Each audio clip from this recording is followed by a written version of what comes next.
नमस्कार दोस्तों, मैं हूं आपका अपना पंडित नितिन शास्त्री और स्वागत करता हूं आप सभी भक्तों का आपके अपने YouTube चैनल पर। माता रानी और भगवान शंकर जी का आशीर्वाद आपके ऊपर बना रहे और आपके परिवारों में सुख शांति रहे, हमारी सदैव यही मनोकामना होती है। प्रिय बंधुजनों, आपको कभी भी किसी समस्या का सामना ना करना पड़े और अगर आपको ग्रह रिलेटेड ज्योतिष से संबंधित किसी प्रकार की कोई समस्या है तो उसके उपाय के लिए आप हमसे संपर्क कर सकते हैं। प्रिय साथियों, हमारा उद्देश्य यही होता है कि आप लोगों तक सबसे अच्छी विषय वस्तु पहुंचाई जाए। कोई भी ग्रह अगर खराब है तो उसके सबसे अच्छे उपाय आपको बताए जाएं, जिससे कि उन उपायों को करने से आपको लाभ अवश्य हो। प्रिय बंधुजनों, आज के एपिसोड में मैं आपको बताऊंगा कि श्राद्ध के दिनों में किन बातों को भूल कर भी अगर हम करते हैं तो उनका एक बहुत बड़ा नुकसान उठाना पड़ सकता है। वह ऐसे कौन से काम हैं जिनको अगर श्राद्ध के दिनों में किया जाए तो हो सकता है भविष्य में उनका गलत परिणाम आपको देखने को मिल जाए। क्योंकि श्राद्ध के जो दिन होते हैं, जो अमावस तक का समय होता है, तब तक हमें बहुत सावधानी से रहना पड़ता है और श्राद्ध के ये जो अमावस तक के दिन होते हैं, ये विशेष रूप से पितरों के लिए निमित्त दिन होते हैं। कोई भी ऐसा कार्य ना करें जिससे कि पितरों का कोप दृष्टि आपको सहनी पड़े या पितृ आपसे रुष्ट हों। ऐसा कोई भी कार्य आपको नहीं करना चाहिए। आज के एपिसोड में वही बातें मैं कुछ लेकर के आया हूं जिनको कि आपको श्राद्ध के दिनों में बिल्कुल भी नहीं करना है। जो बातें मैं आज आपको बताऊंगा, उन बातों को श्राद्ध के दिनों में आपने गांठ बांध लेनी है कि वह काम श्राद्ध के दिनों में आपने नहीं करने हैं। क्या है वह बातें, यह भी मैं आपको विस्तार से बताऊंगा। लेकिन वीडियो को शुरू करने से पहले अगर आपका किसी भी तरह का जन्म कुंडली से रिलेटेड कोई भी प्रश्न होता है तो आप वह प्रश्न कमेंट बॉक्स में या ईमेल आईडी पर हमें भेज सकते हैं। अगर आप चैनल पर नए हैं तो चैनल को सब्सक्राइब जरूर कर लेंगे, क्योंकि धर्म कर्म से जुड़ी सारी जानकारी आपको यहां पर मिलती रहती है। तो अब शुरू करते हैं आज का यह एपिसोड। ओम नमः शिवाय। प्रिय दर्शकों, बात कर रहे हैं कि श्राद्ध के दिनों में किन बातों का ख्याल रखना चाहिए। मनुष्य को ऐसे कौन से कर्म हैं जिनके करने से बचना चाहिए श्राद्ध के दिनों में। प्रिय साथियों, ये बातें मैं भी आपको बताऊंगा, इनको आपने अवश्य ही ध्यान रखना है। नंबर एक पॉइंट है कि श्राद्ध के दिनों में शरीर पर तेल नहीं लगाना चाहिए। जैसे हम आम दिनों में शरीर पर तेल लगाते हैं या अपने शरीर की मालिश करते हैं, श्राद्ध के जो अमावस तक का समय है, इस दिनों में शरीर पर तेल लगाने से बचना चाहिए। क्योंकि अगर आप श्राद्ध के दिनों में शरीर पर तेल लगाते हैं तो यह शारीरिक कष्टि को देने वाला होता है। इसलिए आपने श्राद्ध के दिनों में शरीर पर तेल नहीं लगाना है। यह है पॉइंट नंबर 1। अब बात करते हैं पॉइंट नंबर 2 के बारे में। पॉइंट नंबर 2 है, प्रिय बंधुजनों, वैसे तो हमें कभी भी अगर हमारे घर पर कोई भी आ जाए, चाहे वह साधु हो, चाहे वह भिखारी हो, चाहे वह अन्य कोई भी हो, अगर भोजन की अभिलाषा से कोई हमारे दर पर आया है तो कभी भी उसका अनादर नहीं करना चाहिए।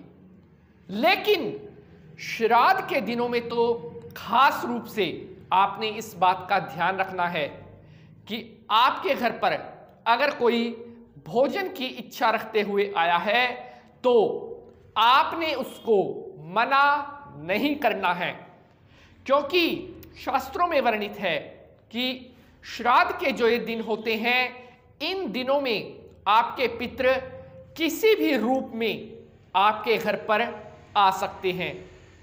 और अगर आप घर पर आए हुए किसी भी ऐसे व्यक्ति को जो भोजन की इच्छा रखते हुए आपके दर पर आया है, अगर आप उसका अनादर करते हैं तो कहीं ना कहीं हो सकता है कि पितरों का अशुभ आशीर्वाद आपको मिले।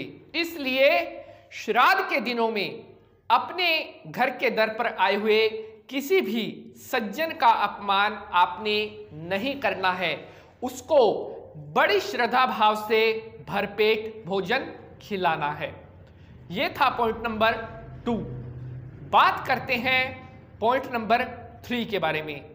प्रिय साथियों, पॉइंट नंबर 3 है कि श्राद्ध के दिनों में आपके घर पर जो भी भोजन बनता है, जब भी आप भोजन बनाते हैं तो सुबह सबसे पहले जो भोजन बनता है उस भोजन में से कुछ हिस्सा बिल्ली का, कुछ हिस्सा कुत्ते का, कुछ हिस्सा गाय का और कुछ हिस्सा कौवे का अवश्य निकालना है, क्योंकि अगर आप इनका हिस्सा श्राद्ध के दिनों में अपने बनाए हुए भोजन में से नहीं निकालते हैं तो भी पितरों का आशीर्वाद आपको नहीं प्राप्त हो सकता। इसलिए पितरों का आशीर्वाद अगर आपको प्राप्त करना है तो इन सभी का हिस्सा श्राद्ध के दिनों में डेली निकालना है। एक एक रोटी या दो दो रोटी, जो भी आपकी श्रद्धा है वो हिस्सा आपने इन सभी प्राणियों का निकालना है, क्योंकि मैंने बताया है कि श्राद्ध के दिनों में किसी भी रूप में आपके पितृ आपसे प्रसन्न हो सकते हैं। ये था पॉइंट नंबर 3। अब बात करते हैं पॉइंट नंबर 4 के बारे में। प्रिय साथियों, पॉइंट नंबर 4 ये भी एक बहुत इंपॉर्टेंट पॉइंट है। श्राद्ध के दिनों में कभी भी आपने क्षौर कर्म नहीं करवाना है, अर्थात बाल, दाढ़ी इत्यादि श्राद्ध के दिनों में कटवाने से बचना चाहिए, क्योंकि ऐसी मान्यता है कि अगर आप श्राद्ध के दिनों में अपने बाल या दाढ़ी कटवाते हैं तो इसका आपके शरीर पर बुरा असर पड़ता है और श्राद्ध के दिनों में क्षौर कर्म करवाने से आयु घटती है। इसलिए भूलकर भी श्राद्ध के दिनों में बाल न कटवाएं। ये था पॉइंट नंबर 4। अब बात करते हैं पॉइंट नंबर 5 के बारे में। प्रिय साथियों, पॉइंट नंबर 5, श्राद्ध के दिनों में तामसिक प्रवृत्ति के भोजन से बचना चाहिए। जी हाँ, आपने कोई भी ऐसा भोजन नहीं करना है जो तामसिक हो, क्योंकि श्राद्ध के दिनों में तामसिक भोजन करने से नकारात्मक प्रवृत्तियां, नकारात्मक शक्तियां आपके घर में प्रवेश करती हैं और श्राद्ध के दिनों में अगर वे शक्तियां फिर आपके घर में प्रवेश करती हैं तो ऐसे में आपको अपने पितरों का शुभ आशीर्वाद नहीं प्राप्त होगा। तो इसलिए किसी भी प्रकार के तामसिक भोजन को करने से श्राद्ध के दिनों में आपको बचना चाहिए।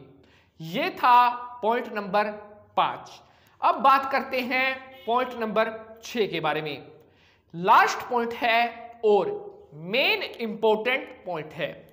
प्रिय साथियों, श्राद्ध के दिनों में पर अन्न खाने से बचना चाहिए, यानी कि दूसरे के घर का भोजन आपको श्राद्ध के दिनों में ग्रहण नहीं करना चाहिए, क्योंकि ऐसा करने से कहीं ना कहीं आप अपना जो श्राद्ध का किया गया पुण्य है उसको समाप्त कर रहे होते हैं।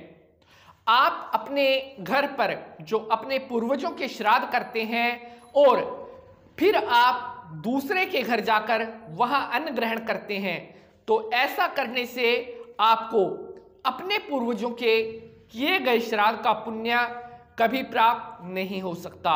अगर आपने श्राद्ध के दिनों में अपने पूर्वजों का आशीर्वाद प्राप्त करना है तो इन दिनों में अपने घर के अलावा और किसी भी घर का अन्न नहीं खाना चाहिए। यह था लास्ट पॉइंट और पॉइंट नंबर 6। आशा करता हूं कि ये बातें, ये महत्वपूर्ण टॉपिक जो मैंने आपको बताए हैं, इन पर आप जरूर गौर करेंगे और बताई गई बातों का श्राद्ध के दिनों में आप जरूर ख्याल रखेंगे। प्रिय साथियों, आप इन बातों का ध्यान रखें और अगर आप इन बातों का ध्यान रखते हैं तो श्राद्ध के दिनों में आपको पितरों की कृपा जरूर प्राप्त होगी। प्रिय साथियों, इस वीडियो को शेयर जरूर कर देना, क्योंकि जैसी जानकारी यहां ऐसी जानकारी और कहां। आज के लिए बस इतना ही। अगले एपिसोड में किसी नई जानकारी के साथ हाजिर होंगे। तब तक के लिए पंडित नितिन शास्त्री को आज्ञा दीजिए। जय माता की। ओम नमः शिवाय।